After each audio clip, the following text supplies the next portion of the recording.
ናይ አብይ አሕመድ አጀንዳ ሒዞም መጽኦም ዝወልዑና ዘለው ናይ ባዕልና ሰባት ከመይ ገሮም የዋርድዎም ከም ዘለው ትርእይዎ ኣለኹ ንኣብነት ጌታቸው ወዲእኻ ኢኻ ተባሂሉ ሓይኽና ወዲእና ኢና ጌታቸው ዝዋረዱ ዘለው ውርደት ራእዩ አዲስ አበባ ናይ ኢትዮጵያ ቲክቶከራት ቪድዮ ተሰሪሖም ብጌታቸው እዩ ጃኬት ይሰርሑ ጌታቸው ረዳ ዝበሃል ከምኡ ገይሮም ይፅውዑ ጌታቸው ረዳ ዝበሃል ጃኬት ታይራኺቡ እንተልካዮም ብክልቲኡ ገጽ ክትክደኖ ትኽእል ኢኻ ማለት ገልቢጥካ እውን ትክደኖ ኢኻ ማለት ተገላባጣይ ከም ነፋሒቶ መትከል አልባ ዝኾነ መልክዑ ነቀያየረ ዝኸይድ ብልጽግና ኮይኑ እውን ትግራይ ዝወቅዕ ምስ ትግራይ ኮይኑ ብልጽግና ዝወቅዕ እናበልካ ጌታቸው ረዳ ዲኻ ታክሲ ዲኻ ጌታቸው ረዳ ይባሃሉ ታክሲ እውን ቦታ እንተቀይሮም ቦሌ እንዳለ ፀኒሕስ ናብ ዝኾነ ቦታ እንተቀይሩ 4 ኪሎ እንተይሉ ታክሲ ዲኻስ ጌታቸው ረዳ ትገለባበጥ ኣለኻ ገለና ወሉ እንዳቆለዱ ፀኒሖም እዮም ሕዚ ግን እንታይ ጀሚሮም ኣለዉ ብሚድያ በቃ ጌታቸው ብፅሑፍ ንዳሕራይ ክግልበጥ ዘይኽእል ፅባሕ ንጎ ክትግልበጥ ትኽእል ኢኻ እሞ ክግልበጥ ዘይኽእል ነገር ስርሓልና ብፅሑፍ መጽሓፍ ጽሓፍ ስለዚ ብፅሑፍ እንተቐሚጥካዮ ፅባሕ ንጎ ተቀይረ እንተይልካ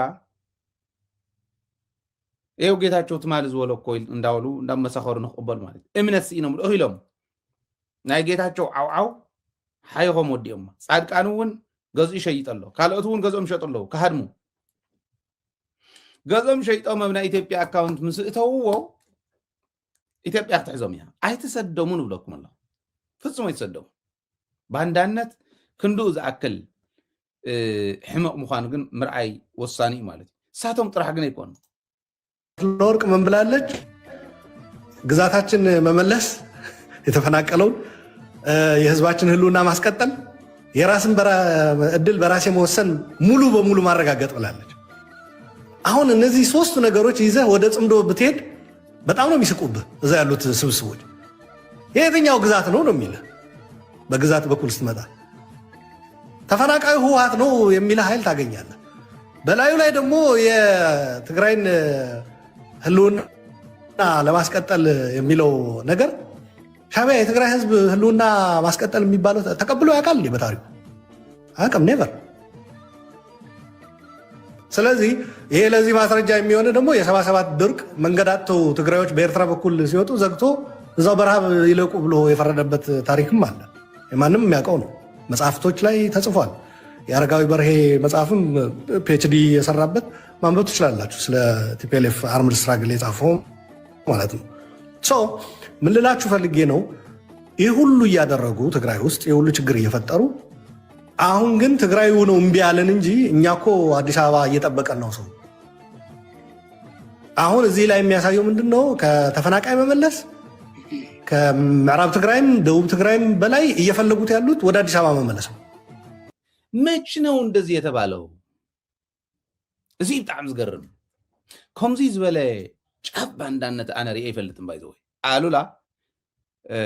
ምናልባሽ ሰሎሞን ከበደ ማለት በቱ ትክክለኛ ስሙ ካፍቶም አውታ አኪቦም ዝኔው ሰባት እንጀምር አነ ማለት ተማሪ ብድል ዝነበረ አቅሪብካ ምዝራበይ ይካል እንዳልኮ ይኮነ እቱ ኔክስት አሉላ ዝንሄነን የገጽ ጻዕዳ ጃኬት ዝገበረ ትግራዋይነት ሽም ባዕሉ ክሪሚናላይዝ ክንገብረ ኢና ወንጀል ክኾን ከም ባያፍራ ክንጸንት መኽተፊ ሽንጉርቲ ካራ እምበር ካሊእ ዕጥቂ ዝበሃል ከይፍቀደሉ ትግራዋይ ምናልባሽ እውን ትግራዋይነት ተጋሩ ሲቅርታ ክብሉን ኢትዮጵያ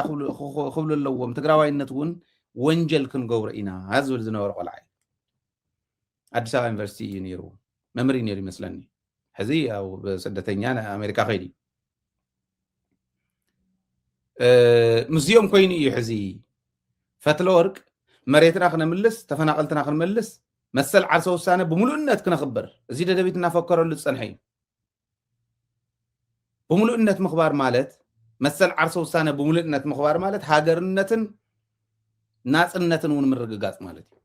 ምክንያቱ ህዝቢ ትግራይ ንሱ ስለ ዝሓትት መሰል ዓርሰ ውሳነ ክውስን ከሎ ንስኹም ዝውስን ስለ ዝፈልጥ እያ ነዚ ዝብሎ ዘሎ በርምሲ ኢትዮጵያ እንታይ ኢሉ እውን ይውስን ሙሉእ ማለት ንሱ እዩ ክንደይ ገልዒ ከም ዘለና ግን ራእይዎ ምስዚኦም ኮይኑ እንተነኣሰ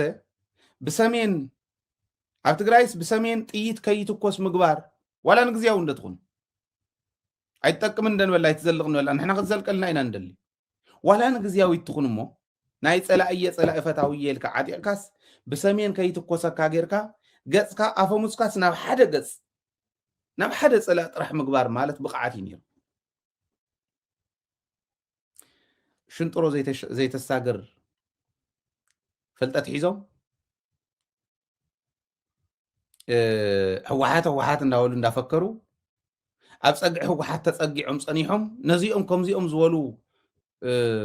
ትኳናት ሒዛትልና ፀንሐት ህወሓት ክትርገም እንተሃልይዋ ከምዚ ሽርጥ እንዳገበረ ማንም ዘይወከሎ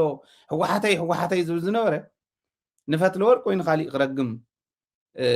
ምርካብ ብጣዕሚ ዝገርም እዩ ኣይትገምገመ ኣይኮነን ኣነ በዲላ እንተኮይና ኣጥፊያ እንተኮይና ኣይ እዚዮ የዋፀናን ኢልካ ምሳእ ኮንካ ምክርኻር ይከኣል ደደቢት ኮሚና ንገብር ኣብዚ ኮይና ንምጉት ኮይና ትክክል ኣይኮንኩም ንብሎም ኢና ትክክል ተዘይኮይኖም ፍፁም ግን ምስ ፀላኢ ክንሓብር ይንኽእል ሕዚ ንፅምዶ እዩ ትፀረ ዝኾነ እታ ፅምዶ እኮ ካሊእ ተኣምር የብላ ገለገሊኦም ሓደ ፖለቲከኛ ኣይዶን ከመይ ገይሩ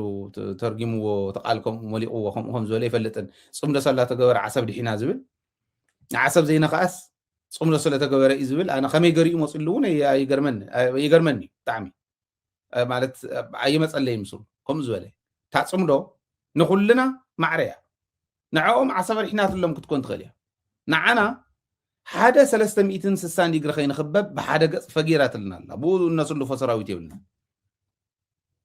ገፅና ናብ ሓደ ገፅ ኮይኑሎ ፀላኢ ቀኒስና ኣለና ካብ ኤርትራ ዝመፀካ ፀላኢ ንኸይህሉ ምግባር ብቕዓት ኢልካ ኢኻ ክትከድ ነይሩካ እንተነኣሰ ዝሓስብ ትግራዋይ ዝኾነ ኣንደበት ተሃልዩካ ዋላ ይቐፅል ይብለካ ኣለኹ ሓንቲ መዓልቲ ዘይትኾን ንምንታይ ሓንቲ ዓመት ዘይትኾን ንምንታይ እሞ ኣብዪ ኣሕመድ ኢሳያስ ሽንተ ዝብሎስ ክምሕረና ዲ ነይሩ ክሓዝነልና ዲ ነይሩ ከምኡ ኢሎም ድዮም ዝሓስቡ ይገርም እዩ ኤርትራ 77 ከልኪሉና ነይሩ እዩ ሕዚ ናይ ትግራይ ናፅነት ናይ ትግራይ ግዝኣት ላዕላውነትና ምውሓስ ኣይደልን ኤርትራ ይብል ላዕላውነቶም ከምልሱ ምዕራብ ትግራይ ከምልሱ ዝሰገሩ 43 ምዕራብ ትግራይ ከምልሱ ዶ ይኮኑን እዮም ብናይ ኤርትራ መሬት ብኦም ሓጀር እኒየው እትብልዎም ዘለኹም እንታይ ክዋፅድ ይኸይድና ስለ ላዕላውነት ናይ ትግራይ ምምላስን ዘይምምላስን ኤርትራ ዝእትዎ የለን ላዕላውነት ትግራይ ንምምላስ ላዕላው መሬት ትግራይ ላዕላው ግዝኣትና ንምምላስ ማንም ክፈቅደልና ማንም ክልክለና ይኽእል እትፈቅደልና ቅልፅምና እያ እትክልክለና ቅልፅምና እያ ዝበስበሰ ኣብ ጉስያ ዝበሃል ደቂ ገባር ትፈልጥዎ ኢኹም ዘሪእኻዮ ዘርኢ ትጓስዮ ማይ ምእንታን ክሰቲ ትጓስዮ ኢኻ ኣብ ጓሲኻ ምስ ወዳእኻ ገሊኡ ይብስብስ እዩ ገሊኡ ከዓ ማይ ሰትዩ ብደንቢ ደልዲሉ እዩ ዝወፅእ ደልዲሉ ዝወፅእ ቅልፅም ሂወት ሰብ እዩ ዘድሕን እቲ ዝበስበሰ ምስ ፃህያይ ክትፅህ ከለኻ ዘዝበስበሰ ግፍጥ ኣቢልካ ትጉሕፎ እዚኦም ተጓሓፍ እዮም ጓሓፋት እዮም ተመውን እዮም ብምልኦም ፀረ ትግራይ ዝነበሩ እዮም ዋላ ጃዋር ንባዕሉ ምንም ዘረባ የብሉ ትግራይ ናብቲ ዝወፅሓቶ ንክትበፅሕ ናይ ኣንበሳ ብፅሒት ካብ ዝወስዱ ህልውና ትግራይ ንክበሳበስ መጀመርያ ኣይዞሌት ክግበር ከሎ ህዝቢ ትግራይ ባዕሉ እንተዛሪቡ ወይ ባዕለ ኣባይ ፀሃየ ናይ ኣዲስ ኣበባ መሬት የወሰዱን ስቂልና ክንጥቀም ኢልና ናይ ኣባይ ፀሃየ ሽም ተልዒልና ከምኡ ጌርና ካራክተራይዝ ክንገብሮም ስለ ዝደለና ኢና እምበር ኣይገበርዎን ኢሉ ትግራዋይ እታ ናይ ኣይዞሌሽን ስቴጅ ናይ ጀኖሳይድ በዓል ጃዋር ዝሰርሕዋ እያ ነይሮም እዩ ተው ዝኒሄ ቴዲ ዝበሃል ንላዕላይ ዝኒሄ ዝኾነ ፃዕዳ ቲሸርት ዝገበረ ዋና ባምቡላ ናይ አብይ አሕመድ ባምቡላ አብይ አሕመድ ከም ካልኦትን ኩሎም እዚኦም ናይ ትግራይ ፀላእቲ ኮይኖም ዝቃለስ ዝነበሩ ንምንታይ ተቀራረብና ይትብል ክትቀራረብ ትኽእል ኢኻ ግን ትግራዋይ ኮንካ ኢኻ ትቀርቦም እምበር ንሶም ኮንካ እንተቀሪብካዮም ትግራይ ክትውክል ኣይትኽእልን ትግራዋይ እውን ክትኮን ኣይትኽእልን ካብቶም ኣብ ጉስያ ዝበስበሱ ምስ ኣህያይ ዝግፈጡ ዝጓሓፉ ውሽጢ ኢኻ ትኸውን ከምዚኦም ዝበሉ እውን ገጥሙና ክብለኩም ደልየ ሕሶም ፀላእቲ ጥራሕ ከይመስለኩም እቶም ናይ ደገ ጥራሕ ከይመስለኩም ጀዋር እውን ይዛረብ ነይረው ግን እቶም ከምዚ ዝበሉ ጉዳት አይዶኖ ትግራይ ከመይ ገረም እዮም ክረግፅዋ ፅዋሕ ንጎ ይገርም እዩ ፈትለ ወርቂ ምግምጋም ናትካ እያ ሓፍትካ እያ ምናልባሽ እውን ተቃላሲት ስለዝኾነት እጃማ ዘወፈየት ስለዝኾነት ክብሪ ካብ ዝግብኦም ሓንቲ እያ ክተጥፍእ ከላይ ትገምገም ግን ኣይኮነን ኣነ ትግራዋይ ኮይነ ዝግምግማ ትግራዋይ ኮይነ ክተጥፍእ ከላ ንትግራይ እዚ ኣይተሳግረና ለትሰይ ኣብ ለምቅደን ኢልያ ነይር ኣነ ናይ ዓድዋ ጉዳይ ዓድዋ ትሕምስዋ ኣለኹ ቤት ፅሕፈት ሕወሓት ኢዱ ኣለዎ እዚ የዋፀና ነየሳግረናን ከምዚ ዝበሉ ዝበስበሱ ምስ ፀሃያይ ዝጓሓፎብ ዘለካ ብደገ ኮይኖም ብረቶም ወዲሮም ትግራይ ከፍርሱ ዝመፆብ ዘለውካ ጤልን ላሕምን ንገድፍን ክንልሕሰካ ኢና ብዝብለካ ታንክን ባንክን ኩሉ ይመፀካ ብዘለሉ እዋን ናይ ደገ ፀላኢ ንኸይትቃለስ መፃወድያ ኮይኑ ዝሕዘካ ናይ ውሽጢ ፀላኢ ዓቂርካ ትፀንሕ እንተኮንካ ምውዳእካ ይፅዋሕ ንጎ ክንወድቕካ ዓይንደሊ ሞጊደፉ ንብል ነርና ከምኡ ምባል ይከኣል ይኾን ፅምዶ ኢሎም ዝኸዱ ዘለውስ ላዕላውነት ትግራይ ይምለስን ዲ ዝብል ዘሎ ላዕላውነታ ዘምለሰት ትግራይ ፅዋሕ ንጎ ሰፍላዕ ሰፍላዕ እንዳበለ ክመፅእ ክረግፃ መን ዘምለሰሉ ላዕላውነት ራእይ ክረግፅ ተፈተወ ተፀልአ ተመኡ ዝኒው ብምልኦም ኣሉላ ከምዚ ዓይነት ዓዱ ዝሸይጥ ዘረባ ክዛረብ ከሎ 32 ስኖም ተጋህፂፆም ዝስሕቁ ሰባት እዮም ጀዋር እውን ይዛረብ ነይሩ ሰርተው አይደለም ዘርፈው ቄሮ የታገለው በአዲስ አበባ አካባቢ ያለው የመሬት መቀራመጥ ፕላኑን ነው የተቃወመው ማስተር ፕላን የሚባለው ያ ፕላን ስራ ላይ ዋለው በብልጽግና ጊዜ በለፉት አመታት የተደረገው በመሬት ላይ በጉምሩክ የተደረገው በጣም ጥቂት ምናልባት 1000 የማይበልጡ ሰዎችን በከፍተኛ ደረጃ ሀብታም ሲያደርጋቸው በሚሊዮን የሚቆጠሩ ኢትዮጵያኖችን ወደ ከፍተኛ ደህንነት አረንቋ አውርዷል this is a fact ዘራፊና ተዘራፊ በኦሮሞ ውስጥም ዘራፊና ተዘራፊ ተፈጥሯል በሌላው ብሔር ውስጥ ዘራፊ ስለ በማፊያ ደረጃ ፕሮባብሊ በኢትዮጵያ ታሪክ ለመጀመሪያ ጊዜ ስቴት ካፕቸር ሊያደርግ የተቃረበ የማፊያ ቡድን ተደራጅቷል መለስ ከሞተ በኋላ ነው የተጀመረው ይሄ ነገር ትልልቅ ፕሮጀክት ላይ የተመደቡ ጀነራሎች ስቴት ካፕቸር ጀመሩ በአብይ ጊዜ ተባብሶ ከፍተኛ የሆነ መንግስታዊ ዘረፋም የመንግስት ስልጣን ተታኮ የሚደረግ ዘረፋ ከመንግስት ባለስልጣን ጋርም ፓርትነር የሆነ ሰፊ የዘራፊ ቡድን ተመስርቷል በነገራችን ላይ ይሄ አብይን የሚበላው ይሄ ነው ከኛ ጋር ነው እኛን ተቃዋሚን እሱ ሲፈራ ይሄ ነው የሚበላው because a mafia group an organized oligarchy የስቴት ሴኩሪቲን ፔኔትሬት አድርጎ የስቴት ቢሮክራሲን ፔኔትሬት አድርጎ ፕራይቬት ኢንትረስትን አድቫንስ የሚያደርግ አደገኛ የሆነ ማፊያ ተፈጥሯል ይሄንን ባለፈው ወራት ኤክስፖዝ አድርገው የነበረው ነገር ነው የብልጽግና የፖለቲካ መድረክ አልዘጋም ይሄ እኮ ለካድሬ እያወራው ያለው አይደለም ወዳጅ ይሄ ፖለቲካውን ማህበራችንን በደንብ የሚረዱ ሰዎች ያሉበት መድረክ ነው ማንንም ብልጽግና አያምንህም አሁን አንተ ለምትለው ነገር የፖለቲካ መድረኩ ከ2020 በኋላ ጥርቅም ነው ያለው ግን ተመልከቱ ፖለቲካ ምህዳሩ ተከፍቷል እንደዚህ ከዚህ በላይ መስፋት ምንድነው የተፈለገው እንዳለ ሰብከና ዝነበረ ግን ጀዋሪ ደሃን ሕዝሙም ላሱ ጽብቁ አብናይ ጀዋርን አብናይ ሰሎሞን ከበደን ዝንሄ አፈላላይ ይገርምናል ትግራዋይነትስ በዚህ አዲያ ትልካ ከመይ ዝበለ ብሔርተኝነት ኢና ክንምስርት ዘለና ትግራዋይነት ፍጹም ነቕ ዘይብል ብሔር ጌርና እንደሕን ክንስራ ኮይና ክንድድላይ ዋላ ይጽላዩ أنا كلهم ودني قيم مالتي يكونن كو أنا ونبعلي ثم راح تناسي ما عاد قولوا لزلوهم كن قمقمهم تخكلي كنت تقارخوا الناس زي قمقمهم مسبلا عقون كأفكا حقي خامس صلائي لك عقوم تنبرت حيزم عدم كوال عزمات زلو مخاد كندي نايز أكل وردت مخاني فرط وردي ترديز تنتن زلو جوار تخكلي سيت كابتشر درجة بس يهندي إثيوبيا وردي نوناي وعلم مسارحي تقوم لالوكو حدا زخونه ترى بوليتيكينيا عدي تدلي سبز عسر تدلي سبز قتل تدليهم كل افز زقزقون تدليهم كم دلا يوم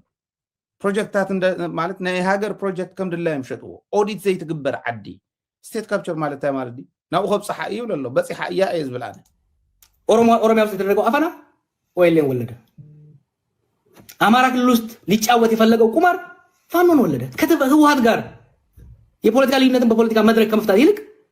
አውራ ፓርቲን ወደ አውራ ግለሰብ መሪ ለማድረግ የተደረገው ሁኔታ ችግሮችን እየፈጠረ ሄደ ማለት የብሔር ተኮር ሃይማኖት ተኮር ግጭቶች እኔ እንደፈራሁት እንደውም አልሆኑም ካለን የውስጥ ተጋላጭነትና የውጪ ትሬት አንሳር በኢትዮጵያ ህዝብ ላይ ያለኝ እምነትና ተስፋ እንዲጠነክር ነው ያደረገው የስቴት ሴኩሪቲ የሀገር ደህንነት ተቋማት በቀጥታ በሚሰርቡ ሴራ ይሄ ሁሉ ጉዳት ደርሷል ሆኖም ግን ህዝባችን አሁን ደግሞ አልቻሉትም ጭራሽ አንድ ኤግዛምፕል ልስጣችሁ ልክ ይሄ ከፕሪቶሪያ በኋላ የፋኖ ኃይሎች መንቀሳቀስ ሲጀምሩ ከፍተኛ ስጋታችን በኦሮሞና አማራ መካከል የጎንዮሽ የህዝብ ለህዝብ ጦርነት እንዳይቀሰቀስ ነበር ከአማራም ከኦሮሞም ስማቸውን ማልጠራ መንግስት ውስጥ ያሉ ከመንግስቱ ያሉ ልሂቃን በፍጥነት ተሰባስበን የነበረን ነገር ይሄ ነበር እና ከኦሮሚያ ውስጥ የተወሰኑ ሽማግሌዎችን ጠርተን እናናገር ማንም አይሰማውም ነው የተባለው ምን ሆነ አንዱ የባለፈው አመታት ቀውስ ኢትዮጵያን የረዳው ነገር ምንድነው it has had a humbling effect ጦርነትን እስከ አፍንጫችን ስለተዋጋ ነው ፕሮፓጋንዳን እስከ አፍንጫችን ስለለጠጥ ነው ብሔረተኝነትን ሊበጠስ በሚችልበት ደረጃ ስለለጠጥ ነው ሰከን ብሏል ህዝባችን ተመልከታውን በመቀሌና በአዲስ አበባ መካከል ያለውን የሰሞኑን ፕሮፓጋንዳ በጣም ጥቂት ሰዎች ናቸው የሚሰሙት አሁን ያለውን የጦርነት ጉሰማ እስከ ኖቬምበር 2020 ድረስ የነበረው የጦርነት ጉሰማ ኮምፔር አድርገው ያን የደመረው የጦርነት ጉሰማ ህዝቡ ሰምቶ ህዝቡ ያጨበጭብለት ነበር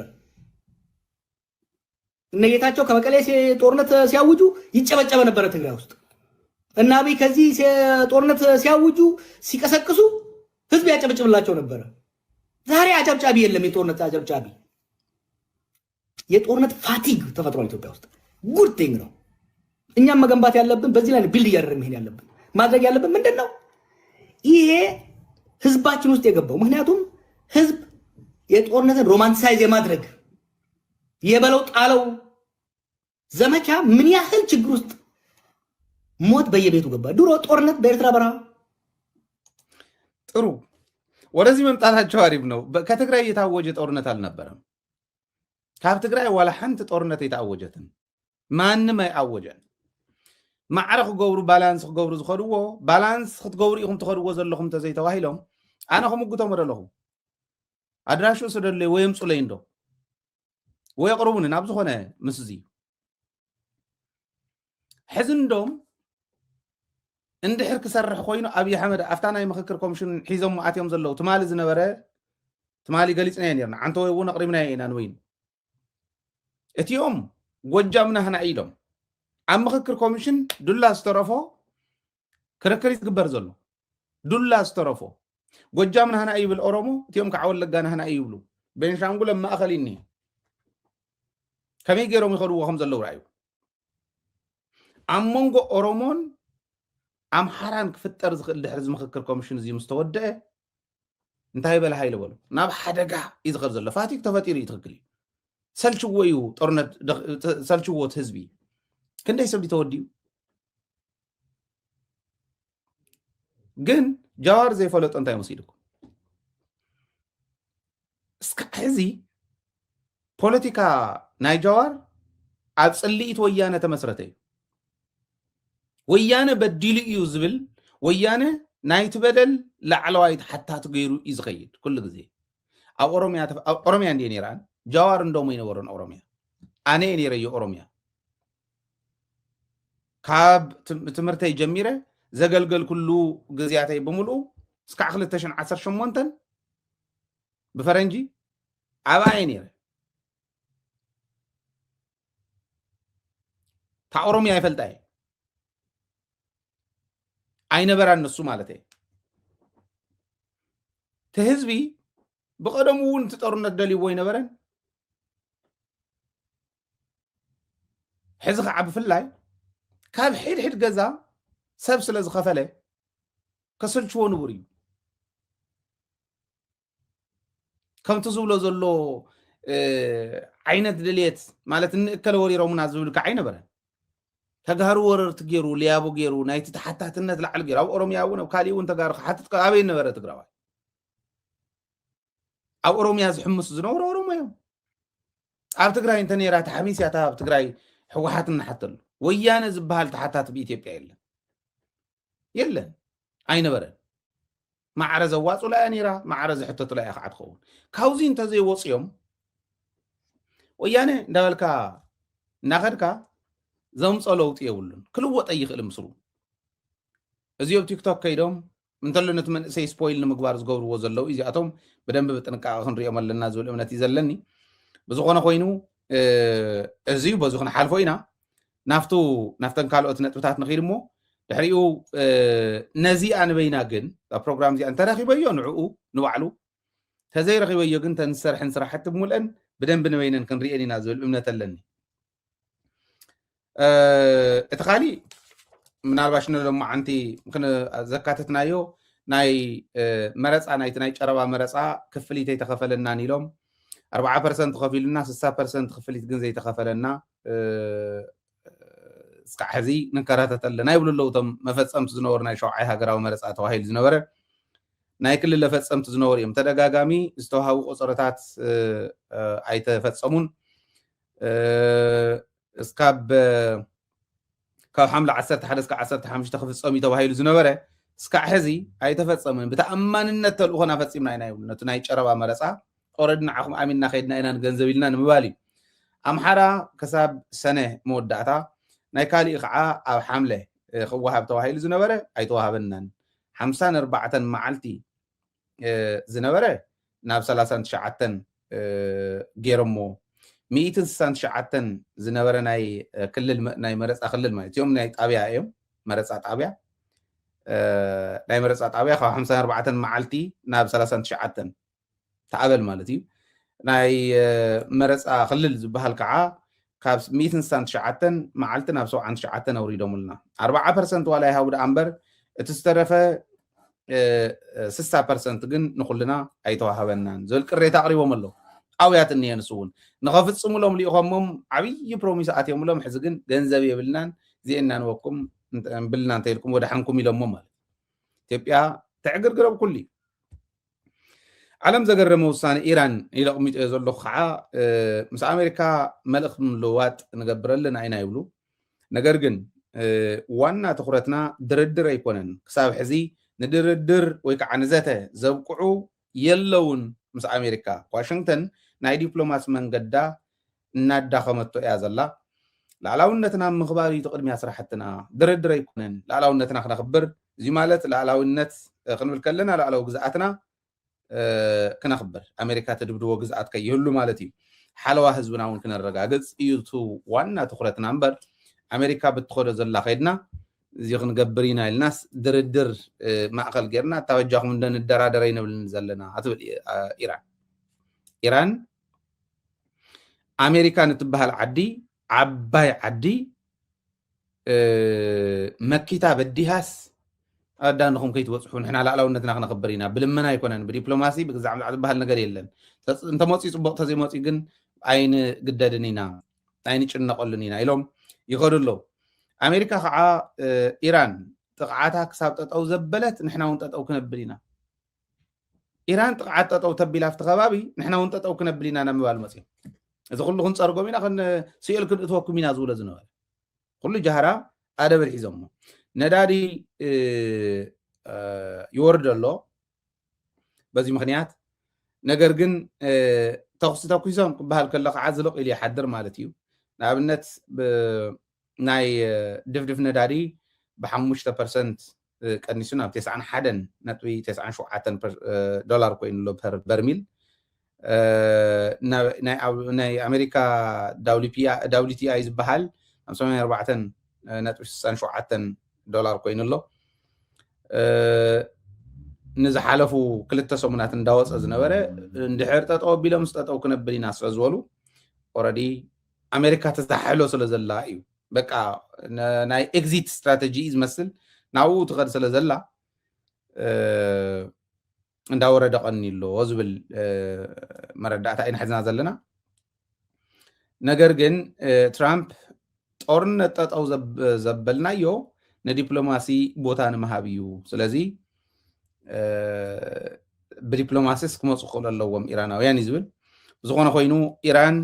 ንሕና ፕራዮሪቲና ላዕላውነትና ምኽባር እዩ ንዓኹም እንልምነሉ ኩነታት የለን እንተገይርኩሞ ፅቡቕ ተዘይገበርኩሞ ግን ብዙሕ ዘተሓሳስበና ኣይኮነን ኢላ ኣቕሚጣቶ ዘላ ማለት እዩ እና ኩሉ ግዜ ዘዋፀካ ቅልፅምካ ምዃኑ ሓደነትካ ምዃኑ መሪሕነትካ ዘለዎ ጥንካረ ምዃኑ ህዝቢ ሓደ ገይሩ ማእኸሉ ሓፋሽ ገይሩ ክኸይድ ከሎ ምዃኑ እንጥንክር ህዝቢ እውን መሪሕነቱ እንተኣሚኑ መሪሕነቱ እውን ሓፋሽ እንተቕድሚ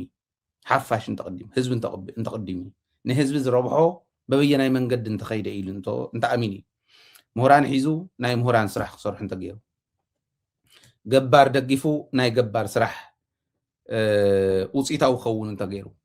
ደቂ ኣንስትዮ ደጊፉ ህፃናት ደጊፉ መናእሰይ ደጊፉ መፃኢ ትግራይ ብሩህ ክኸውን እንተገይሩ እቲ መራሒ እውን ዝድገፍ እቲ ሓፋሽ ከዓ ዝድገፍ መራሕቱ ብዝህብዎ ዳይሬክሽን ተወዲቡ ብዝወደብዎ ውዳበ ኢምፓክትፉል ኮይኑ ውፅኢታዊ ኮይኑ እንተሰሪሑ እዩ ማለት እዩ ስለዚ ካብ ኢራን ንምሃሮ እዚ ዓቕሞም ቅልፅሞም ዋላ ናይ ዲፕሎማሲ ቅልፅም ይኹን ቻይናን ራሽያን ዘምፀን ናይ ኢራን ቅልፅም ፈተኻ ፀላእኻ ስለዚ ትግራይና እትዕንብብ ትግራይና እትስዕር እዚ ተረዲእና እንተሰሪሕና እዩ ዝብል ካቕምጥ ስለ ዝደለኹ እዩ በብዘለኹሞ ሰላም ይኹነልኩም ሰላምን ዓወትን ምስቱ ጅግና ህዝብና ክኾን ናይ ኩሉ ግዜ ትምኒትና ናይ ለይትን ቀትርን ስራሕናን እዩ